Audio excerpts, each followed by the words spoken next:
So a lot of people are freaking out about the Chobani yogurt class action lawsuit. I'm going to go into the details of that lawsuit, but also like why I'm actually not concerned and why I would still totally feed my kids Chobani. There was a class action lawsuit filed against Chobani yogurt, and that was because the Chobani packaging said only natural ingredients. Now, this lawsuit actually came after a big testing by this group called Plastic List, and it showed that Chobani actually had phthalates, right? Now, phthalates are a group of chemicals that are used in plastic production. They actually make plastic flexible. So any plastic that's like thin and flexible is going to have a lot of phthalates. But phthalates are really bad. In adults, they're linked to lots of different types of cancer. We're actually linked to over 100,000 premature deaths every year because they cause heart disease, okay? However, specifically in children, phthalates are thought to cause neurodevelopmental issues, behavioral issues, also allergies. So the first reason I'm like not that concerned about the class action lawsuit is that like so many other foods have far higher levels of phthalates, okay? Guess what has more phthalates? Like an RX bar.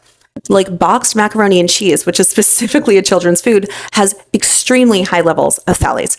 And unfortunately, it's not just Chobani, it's like literally every single type of yogurt and every single type of dairy. And unfortunately, it just has to do with all the plastic tubing that is used in milk processing and production. But the real reason that I'm not concerned about the Chobani class action lawsuit is that the probiotic bacteria that are found in yogurt literally detox phthalates from your body and they remediate the toxicity. Okay, it's actually very, very cool. There have been many studies that show that different lactobacillus strains, and specifically acidophilus strain that is found in yogurt, not only remediates the toxicity that is induced by phthalate exposure, but it also detoxes them from your body, right? Probiotic strains found in yogurt literally like cancel out the toxicity of those phthalates. So like one of the things that phthalates cause is like depression and behavioral issues in children, okay? However, there have also been tons of studies showing that yogurt consumption dramatically reduces the amount of behavioral issues and depression symptoms in children and adults.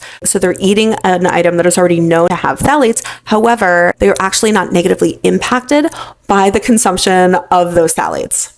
Ultimately, at the end of the day, Chobani is not the worst offender. Fast food and ultra-processed foods are like the really bad ones that like I want my kids to avoid. And ultimately, at the end of the day, the more yogurt and like good bacteria my kids eat, the healthier they're going to be and the better protected they're going to be against all of these terrible chemical exposures that they're inevitably going to have